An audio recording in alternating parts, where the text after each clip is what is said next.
Welcome to the Fearful Fright series, where we will be reading with our favorite green ghoul, Grimmer. Now sit back and enjoy this twisted tale.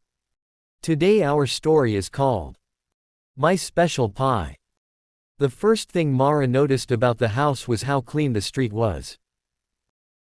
Not nice clean, no toys forgotten on lawns, no cracked sidewalks, no weeds daring to grow between stones. It was the kind of clean that felt maintained by watching eyes rather than pride. Every mailbox stood straight. Every porch light matched. Every American flag hung at the same careful angle, as if a single person had measured them all with a ruler. Ethan squeezed her hand as they stood on the front walk, the moving truck idling behind them. "This is good," he said, smiling too quickly. "This is exactly what we wanted. Quiet, safe, perfect for the baby." Mara rested a palm on her stomach. She was only 3 months along, not showing yet, but already she felt protective in a way that surprised her. The air here smelled faintly sweet, like baked sugar and overripe fruit, and it made her uneasy for reasons she couldn't explain. The sign at the entrance of the neighborhood still lingered in her mind. "Welcome to Harroglen, where neighbors care." They met the neighbors before they finished unloading the couch.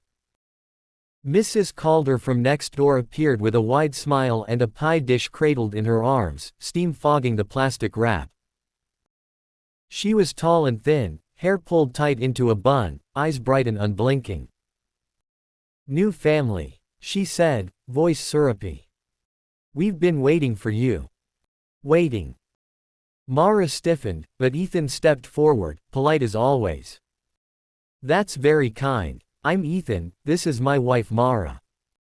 "And the baby," Mrs. Calder added softly, eyes flicking to Mara's stomach though there was nothing to see. Mara felt a chill crawl up her spine. "I'm Agnes," the woman continued. "But everyone calls me Mrs. Calder. Tradition matters here." She thrust the pie forward. "Cherry. Our town's specialty. You must eat while it's warm." Mara forced a smile. "That's really generous, but I'm—" "Oh, of course," Mrs. Calder interrupted. "You're tired. Moving is such hard work. Just a slice later, then."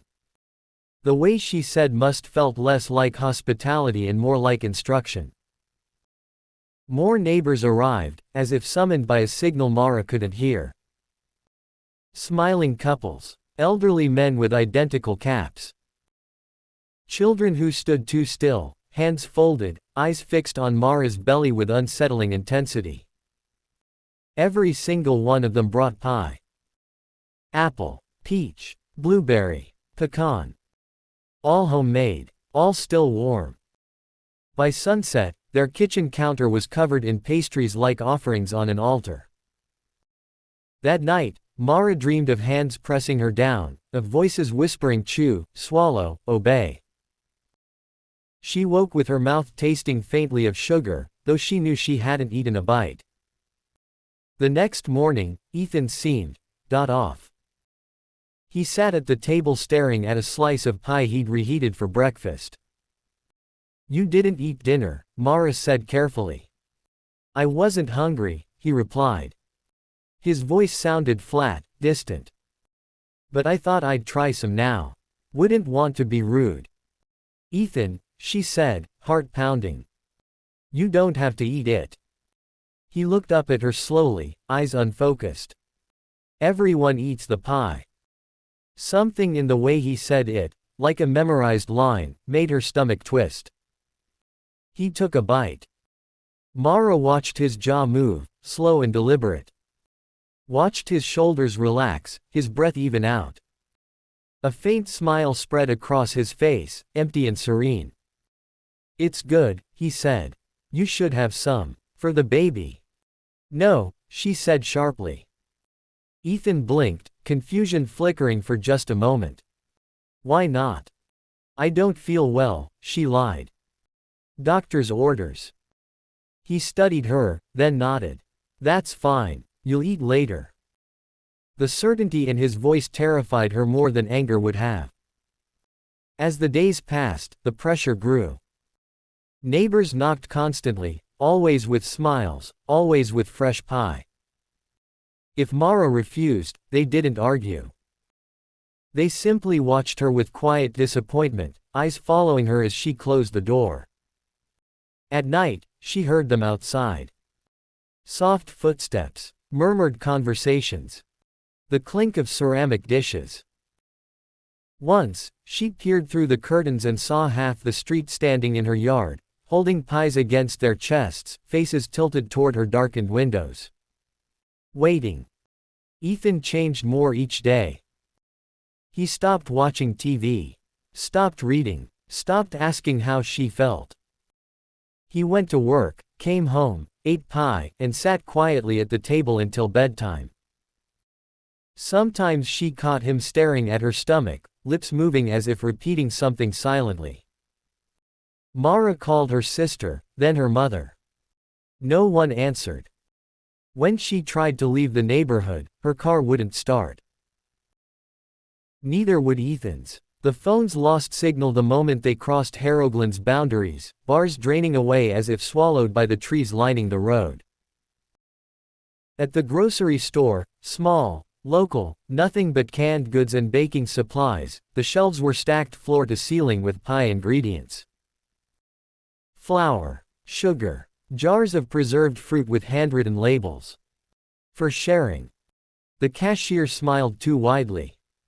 You haven't had your slice yet, have you? Mara backed away slowly, heart hammering. That night, Mrs. Calder came alone. She didn't knock. She simply opened the door and stepped inside, carrying a pie tin without a cover. The filling inside was dark, almost black, thick and glossy. This one is special, she said softly. Made just for you. Mara grabbed a knife from the counter. Get out. Mrs. Calder sighed. You're making this harder than it needs to be. Ethan appeared behind Mara, placing a hand on her shoulder. His grip was gentle, but unyielding. She needs to eat, he said. Mara twisted free, backing toward the hall. Ethan, listen to me. This isn't right. Mrs. Calder's smile widened, cracking at the edges. We are a community. We share. We obey. The pie helps quiet the noise. What noise? Mara demanded. The thinking, Mrs. Calder said simply. Mara ran. She locked herself in the bathroom, shoving towels under the door as if that could stop them. She heard murmurs outside, calm and patient. No one is going to hurt you, Mrs. Calder called. We just want what's best for the child. Mara's hands trembled as she stared at her reflection. Her eyes were wild, her skin pale. Something moved inside her. She gasped, pressing a hand to her stomach. It wasn't a kick, too early for that. It felt more like a turn, a shift. A memory surfaced, sharp and unwelcome. Her grandmother's kitchen, the smell of cherries. Her grandmother's voice, never eat what a smiling stranger insists you swallow. Mara's breath caught. She remembered now. Harroglin. Her grandmother had grown up here. Had escaped when she was young, pregnant, running through the woods with blood on her dress and sugar on her tongue. Mara hadn't moved here by accident. The bathroom door creaked open. Ethan stood there, eyes empty. Behind him, the neighbors filled the hall, silent and expectant. Mara stepped forward instead of back. You're right, she said softly. I'll eat. A ripple of satisfaction passed through the crowd. Mrs. Calder handed her the pie, beaming. Mara took the fork, scooped a bite, and smeared it across Ethan's face. Before anyone could react, she slammed the pie tin into Mrs. Calder's mouth, forcing the filling past her teeth, down her throat. The woman gagged, eyes bulging, clawing at her own face. The crowd screamed. Not in fear, but in agony. They collapsed one by one, bodies twitching, mouths foaming with blackened filling. Ethan dropped to his knees, gasping, clarity flooding his eyes. Mara, what did you do? She knelt beside him, cradling his face. I remembered who I am. Sirens wailed in the distance, real ones, not imagined. Headlights cut through the dark as police cars swarmed the street. The cult had been watched for years, she later learned. Waiting for proof. Waiting for someone immune. The baby made her immune. Or maybe it made her something else. Months later, they moved again. Far away. Ethan recovered slowly, memories hazy, pieces missing. He never touched pie again. Sometimes, late at night, Mara baked. She locked the kitchen door. Measured carefully. Followed recipes passed down through generations. The baby kicked when the pies came out of the oven, warm and fragrant. Mara smiled, setting them on the counter to cool. After all, neighbors care. And everyone has to eat.